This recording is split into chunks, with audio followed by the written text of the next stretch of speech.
Kuber prediction centre में आपका स्वागत है। तो आज हम एक नई सीरीज स्टार्ट कर रहे हैं, कुंडली को कैसे पढ़ें, कुंडली को कैसे समझें। क्योंकि अक्सर लोगों को ये परेशानी आती है, जब हम प्रेडिक्शन देते हैं तो उन्हें नहीं समझ आता। क्यों? क्योंकि उन्हें कुंडली के बारे में थोड़ा नॉलेज नहीं होती, या उनको ये भी नहीं पता होता कि उनकी कुंडली, उनका लगन क्या है, उनकी चंद्र राशि क्या है। तो आज ये पहली कक्षा है, मीन्स पहली क्लास है हमारी कुंडली सीखने में। आपके सामने जो ये एक पिक्चर है, दैट इज कुंडली। आप देखते हैं इसमें 12 खाने हैं, 1 2 3 4 5 6 7 8 9 10 11 12। ये 12 खाने हमारे को हमारी जिंदगी के बारे में बताते हैं। हम क्या लेके आए हैं, हमारी प्रारब्ध में क्या है और हमारी फ्री विल क्या है, हम क्या कर सकते हैं, हमारे रिश्ते कैसे होंगे, मेरा व्यक्तित्व कैसा होगा, वही हमारी कुंडली की पहचान होती है। तो यहाँ पर आपने पहला घर देखा है, this is the first house. कुंडली कैसे चलती है? Anti clockwise. This is a clockwise, कुंडली चलती है एंटी क्लॉकवाइज। जब हम कोई भी कुंडली खोलते हैं तो इस तरह से हमारे आस एक ये बॉक्स बन के आता है। यहाँ पर आपको कोई भी नंबर लिखा हो सकता है। मैंने अभी यहाँ पर पहला नंबर लिखा। पहला नंबर क्या है? ये बेसिकली हमारी काल पुरुष कुंडली की एक मोस्ट इम्पॉर्टेंट हमारे लिए कुंडली होती है। मैक्सिमम प्रेडिक्शन जो प्लैनेट की कारक तत्व को, जो भी हम समझते हैं कि हर प्लैनेट का कारक तत्व कहाँ वो कारक है, कहाँ वो अकारक है, वो भी हम काल पुरुष कुंडली के हिसाब से ही पढ़ते हैं। तो ये एक मेष लगन की कुंडली हम बनाते हैं। तो ये हमारा जो फर्स्ट बॉक्स है, that is our first house. First house means मैं, मेरा व्यक्तित्व, मेरी पर्सनालिटी कैसे होगी। अब यहाँ पर अगर आपकी कुंडली में या किसी की कुंडली में जो ग्रह बैठे होते हैं, वो ग्रह आपके व्यक्तित्व में पॉजिटिव या नेगेटिव इन्फ्लुएंस डालते हैं। तो अभी हम बहुत सिंपल समझते हैं। ये हमारा फर्स्ट हाउस है, हमारा कैरेक्टर, हमारी बुद्धिमत्ता, हमारा एटीट्यूड, मेरी हेल्थ कंडीशन, ओवरऑल वेलबींग भी ऑब्वियसली फर्स्ट हाउस बताएगा। अब हम बात करते हैं हमारा ये सेकेंड हाउस। सेकेंड हाउस भी बहुत इंपॉर्टेंट है। जैसे हम फर्स्ट हाउस में हम इस धरती पे आए, पैदा हुए, तो हमें क्या मिला? हमें मिले हमारा परिवार।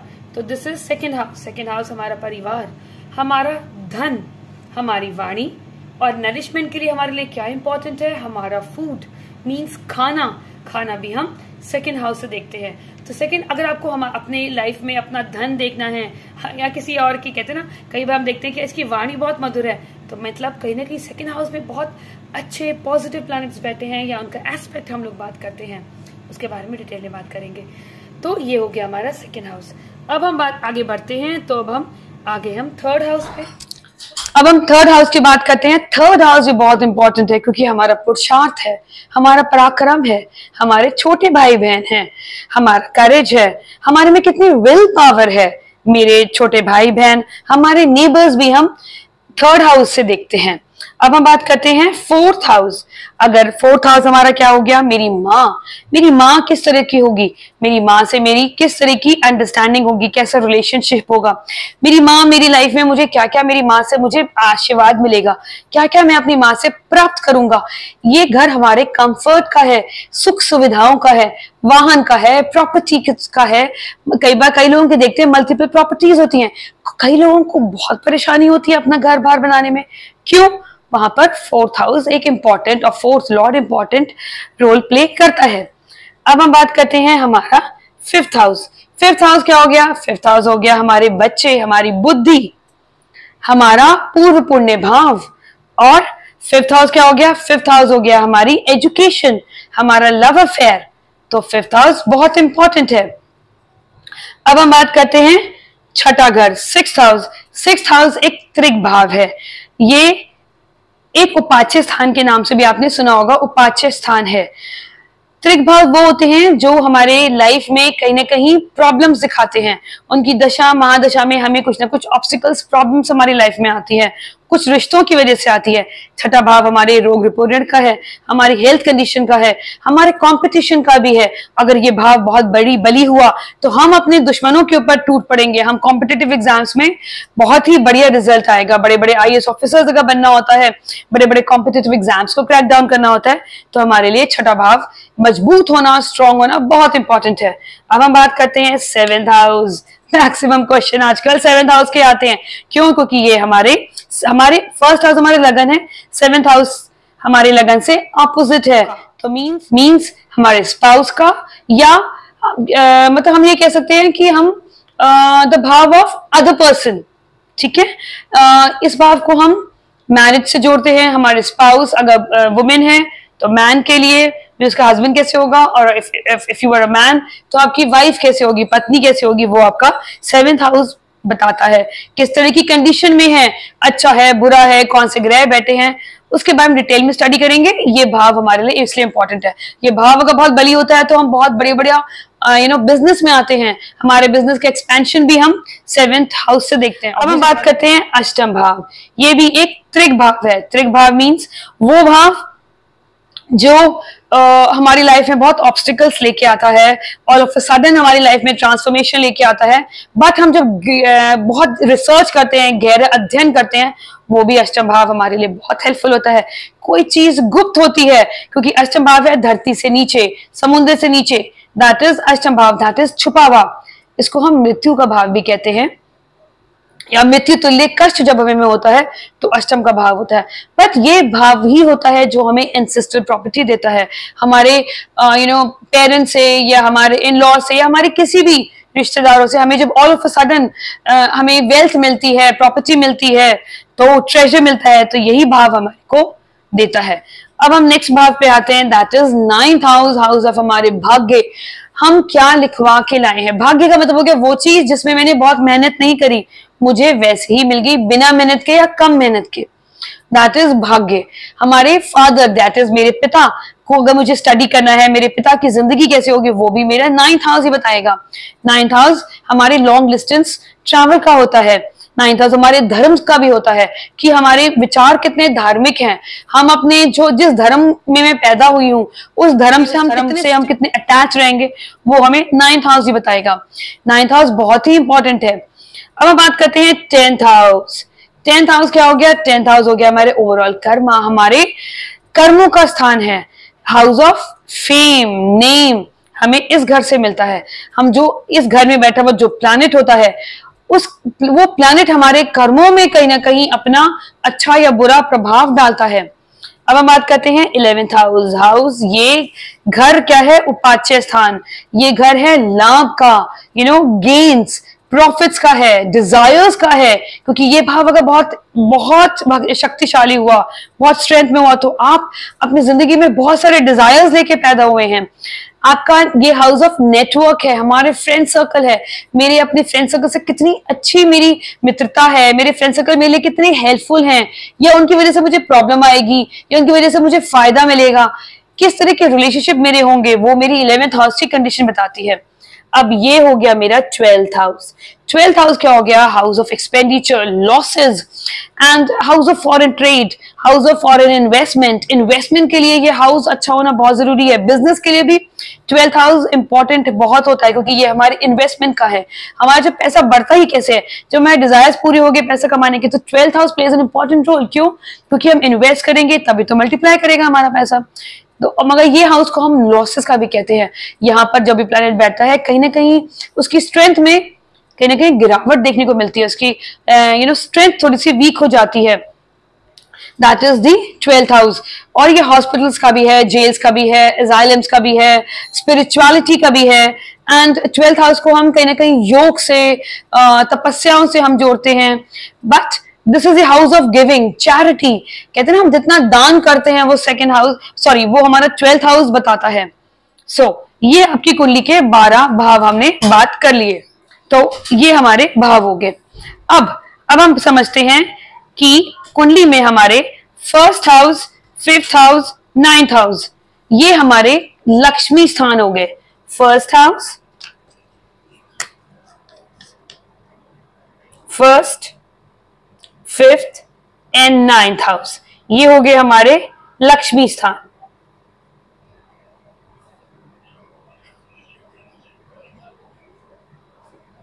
एंड ये जो 1st हाउस है ना, ये त्रिकोण भी है और ये आपका केंद्र भी है।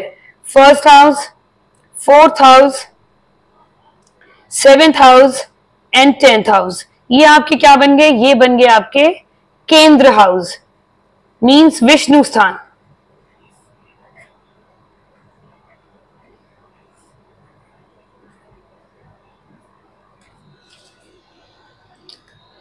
तो ये जो विष्णु स्थान हाउसेस होते हैं वो बहुत इंपॉर्टेंट होते हैं, वो हमारी जिंदगी को कंट्रोल करते हैं, हमारी जिंदगी को बिखरने नहीं देते। अगर यहाँ पर प्लैनेट बैठे होते हैं आपकी कुंडली में, तो आपकी कुंडली को स्ट्रेंथ मिल जाती है जब first house, fourth house, seventh house, 10th house में प्लैनेट्स बैठे होते हैं।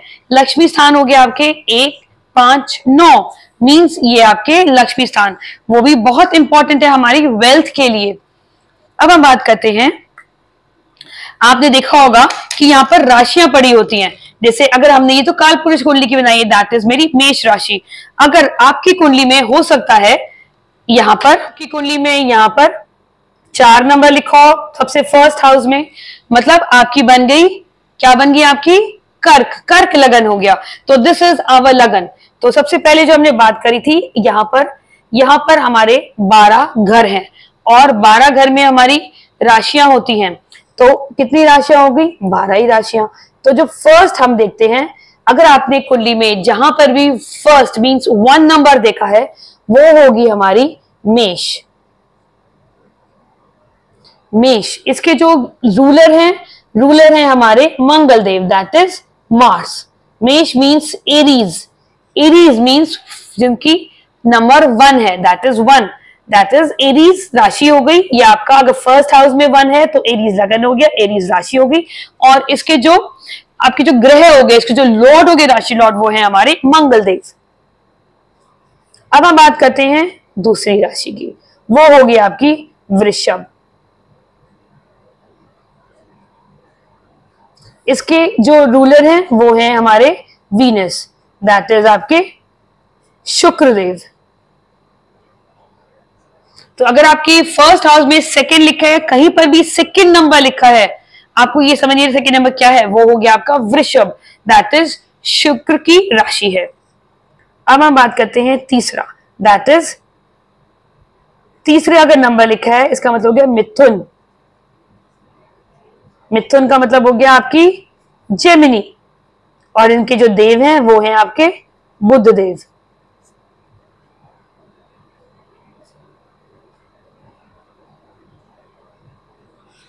ठीक है, अब हम दूसरी की बात करते हैं 4। जैसे हमने यहां पर 4 नंबर लिखा है, तो 4 नंबर हो गया आपका कर्क। कर्क को आपने सुना होगा, इंग्लिश में हम बोलते हैं कैंसर। और इसके जो लॉर्ड होते हैं वो होते हैं हमारे चंद्रमा, और इसको हम बोलते हैं कैंसर, दैट इज हमारी कर्क राशि। अगर यही कर्क राशि फर्स्ट हाउस में है तो आपका बन गया कर्क लगन। ठीक है, अब हम बात करते हैं दैट इज आपकी सिंह।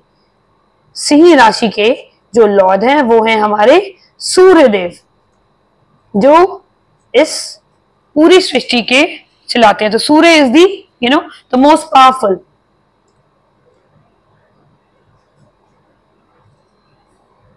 देन सेकंड है, और सूर्य को हम आत्मा भी कहते हैं, जो कहते हैं ना, अगर हमें किसी की आत्मा जाननी है तो वो है हमारे सूर्य। सूर्य की कंडीशन भी कुंडली की आत्मा बताती है।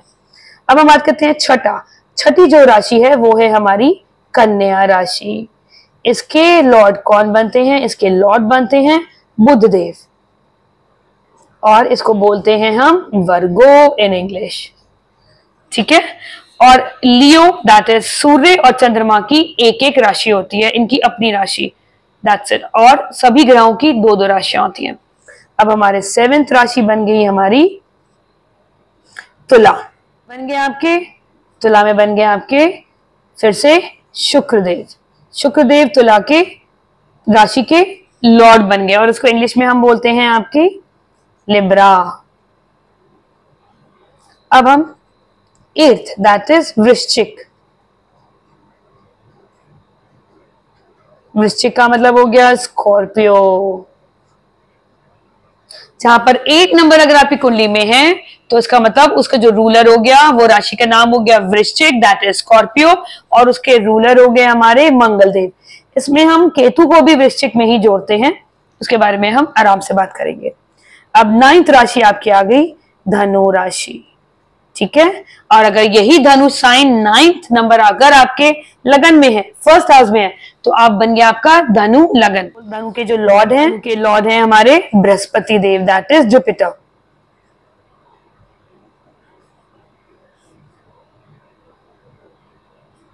और इसको हम इंग्लिश में बोलते हैं सजिटेरियस। अब 10th राशि आपकी आ गई मकर। मकर हो गई आपकी किसकी राशि? आपकी शनिदेव की राशि, सॉरी। 10th नंबर आप जहां देखेंगे वो राशि होगी आपकी मकर, दैट इज शनिदेव की राशि। और इसको हम इंग्लिश में बोलते हैं कैप्रिकॉर्न। अब 11वीं नंबर पे आ गई आपकी कुंभ। और इसके लॉर्ड कौन है? इसके लॉर्ड भी शनिदेव हैं। और इसको हम राहु देव को भी हमने कुंभ राशि का लॉर्डशिप दी है। तो ये इसके कौन हो गए? इक्वेरियस। क्या हो गया आपका? इक्वेरियस। और लास्ट में आई आपकी दैट इज मीन। और इसके लॉर्ड कौन हो गए आपके? बृहस्पति। तो बृहस्पति देव मीन राशि के जो आपकी 12वीं राशि है उसके लॉर्ड हो गए, और इसको इंग्लिश में हम बोलते हैं पाइसेस। तो अब आप समझिए कि अगर आपकी कुंडली या किसी की भी कुंडली आप देखते हैं, तो अगर फर्स्ट हाउस में जो नंबर होता है वो बनता है आपका लगन। इसको भी हम इंग्लिश में बोलते हैं राइजिंग या बोलते हैं असेंडेंट। तो अगर कोई आपसे पूछता है आपका असेंडेंट क्या है, तो आपने क्या देखना है? जो फर्स्ट हाउस में जो नंबर लिखा है वो आपका हो गया असेंडेंट। तो वो आपके व्यक्तित्व के बारे में बात करेगा, आपकी थॉट प्रोसेस क्या है उसके बारे में बात करेगा। अगर यहाँ 4 नंबर है सपोज, दैट इज आपकी कर्क लगन है, तो आप किस तरह के होंगे? कर्क लगन का जो लॉर्ड है आपका हो गया मून। तो जो मून है दैट इज चंद्रमा, आपकी कुंडली में जहां बैठता है वो कहीं ना कहीं आपके लिए बहुत इंपॉर्टेंट हो जाएगा थ्रू आउट द लाइफ। वो घर, अगर चंद्रमा यहां बैठता है सेकेंड हाउस में, तो चंद्रमा मीन्स मैं, क्योंकि लगन इज में, तो वो घर आपके लिए सबसे प्राइम इंपॉर्टेंट हो जाएगा। तो पूरी एनर्जी आपकी लाइफ की उस घर में जाएगी। अगर चंद्रमा सेकेंड हाउस में आपकी फैमिली, थर्ड हाउस में आप कहीं ना कहीं अपने यंगर सिबलिंग्स से बहुत अटैच्ड हो गए। अभी यही क्योंकि फोर्थ साइन है ना कर्क, तो कर्क अगर चंद्रमा यहाँ पर आकर 4th हाउस में बैठ गया, फर्स्ट लॉर्ड 4th हाउस में बैठ गया, तो अब आपका क्या हो गया? आपकी पूरी जिंदगी अपने फैमिली, अपने मदर के राउंड अबाउट घूमेगी। आपकी पूरी एनर्जी ही मदर के, आपकी फैमिली के राउंड अबाउट। अगर यही यहाँ पर चंद्रमा यहाँ आ गया, दैट इज अगर आपके 5th हाउस में आ गया, तो मीन्स फर्स्ट लॉर्ड, हम सुनते हैं ना वीडियो में, फर्स्ट लॉर्ड इन 5th हाउस का क्या रिजल्ट होगा? मीन्स मेरी जो लगन है, मेरा व्यक्तित्व है, मेरा जो माइंड है, मेरा जो एटीट्यूड है, जो मैं लगातार जिसके बारे में सोचता रहता हूँ या मेरी लाइफ अराउंड होगी, वो होगी मेरे बच्चों के अराउंड, मेरे लव अफेयर के अराउंड, पूर्ण पुण्य भाव के अराउंड, मेरी एजुकेशन के अराउंड। ठीक है ना? इसी तरह से 6th हाउस में आ गया, तो लगन लॉर्ड जब 6th हाउस में आता है तो उसको हम बहुत अच्छा नहीं मानते। वाई? क्योंकि कहीं ना कहीं अब आपके अंदर एक वीकनेस आ गई। पूरी जिंदगी आप किस हाउस के अराउंड रहोगे? छठे भाव। छठा भाव क्या हो गया? रोग रिपूर्ण। कहीं ना कहीं या तो आपको रोग हो सकते हैं, या तो कहीं ना कहीं आपके शत्रु आपके कहीं ना कहीं जिंदगी भर आपको सराउंडेड रहेंगे। आज आपने इसको परास्त किया, कल उसको करोगे, इसको, मतलब थ्रू आउट द लाइफ आप उसी एनर्जी में रहोगे, कॉम्पिटिशन में रहोगे, कॉन्फ्लिक्ट्स में रहोगे। दैट इज 6th हाउस, तभी इसको अच्छा नहीं मानते। अब हम बात करते हैं 7th हाउस। 7th हाउस में अगर यही चंद्रमा आपका 7th हाउस में आ गया, तो मीन्स मेरी पूरी शक्ति, मेरी पूरी लाइफ का फोकस आ गया मेरे पार्टनर पे, मेरे स्पाउस पे, इधर बी इफ यू आर मेल और फीमेल, वो अब आप देखिएगा, है ना? तो वो एनर्जी वहां पर कंसंट्रेट हो गई कि मुझे यहीं पर ही अपनी पूरा फोकस मुझे इसी हाउस में देना है, पार्टनरशिप में आ गई। अगर यहीं पर 8th हाउस में आ गए, तो 8th हाउस को हम अच्छा नहीं मानते, क्योंकि ये भी ऑल ऑफ अ सडन होता है। लगन लॉर्ड 8th में आ गया तो कहीं ना कहीं आपके ओवरऑल हेल्थ को प्रॉब्लम दे सकता है, लाइफ अप एंड डाउन दे सकता है। और मतलब sudden changes, sudden transformation becomes a part of your life.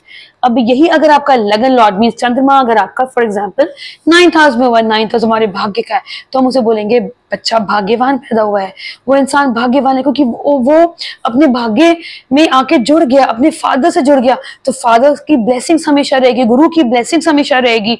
उसको कुछ ना कुछ, जब वो जो चीज चाहेगा थोड़ी सी मेहनत करेगा, उसका भाग्य उसको भाग्य ही उसको देने को आ जाएगा कि भाई ये तुम ले लो, ये तुम्हारे भाग्य से। So this is a very important placement, बहुत इंपॉर्टेंट और बहुत ब्लेस्ड है ये 10th हाउस हमारे कर्म। तो कहीं ना कहीं हमारी ओवरऑल जिंदगी मेरे कर्म में रहेगी, हम बहुत पुरुषार्थ करेंगे, हम बहुत कर्म करेंगे, मतलब हम बैठेंगे नहीं, थ्रू आउट द लाइफ कुछ ना कुछ करते रहेंगे। किसी तरीके से आप अपने कर्म में ध्यान दोगे। कर्म का मतलब हो गया आप नॉन स्टॉप काम करते रहोगे, वर्कहॉलिक होगे, आपके लिए मान सम्मान बहुत इंपॉर्टेंट होगा, अथॉरिटेटिव भी हो सकते हो आप, आपके लिए अथॉरिटी इज इंपॉर्टेंट, ठीक है ना। अब राशि also plays an important role. वो अगर हमने वीडियो बना रखा है, बहुत सारे वीडियोस बना रखे हैं राशि के ऊपर, लगन लॉर्ड कहाँ कहाँ बैठे है, आप उसको देख के भी आपको डिटेल, आपको अंडरस्टैंडिंग मिलेगी। अब यही चंद्रमा आपका अगर 11th हाउस में आ गया तो बहुत अच्छा हो गया।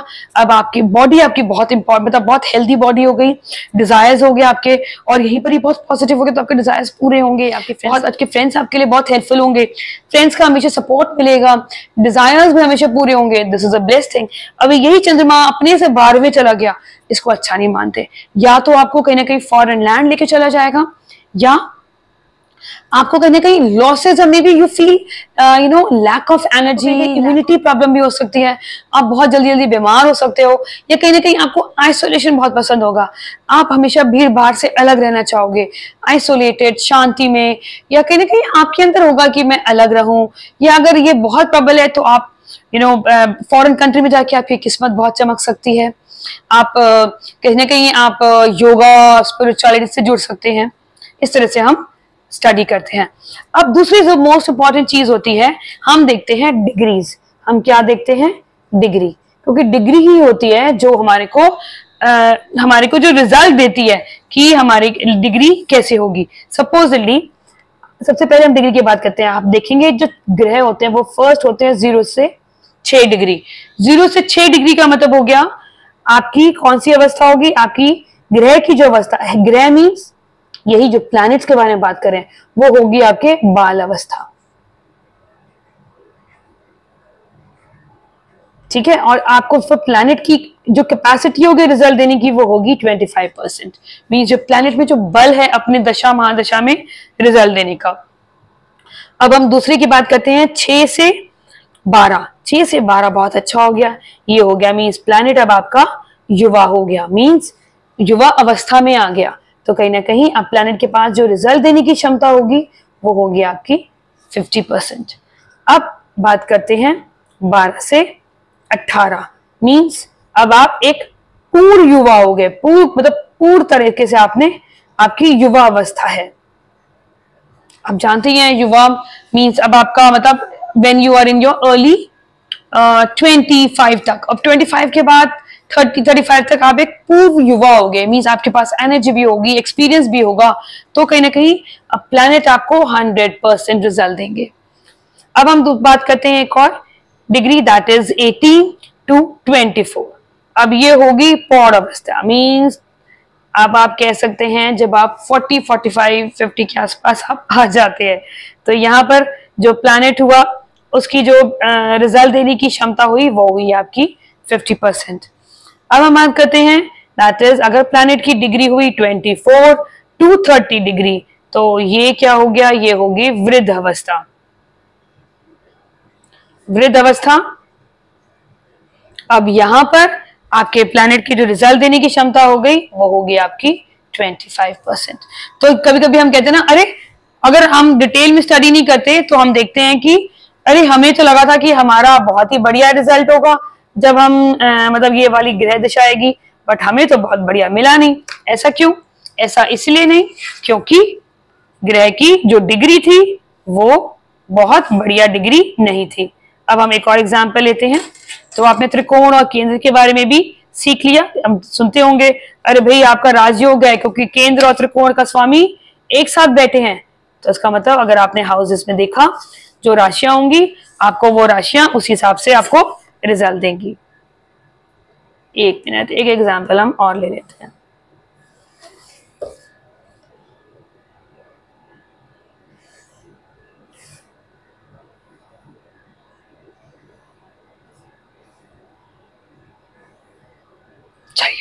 एक और कुंडली है, सपोजिटली यहां पर आपने 10 नंबर देखा।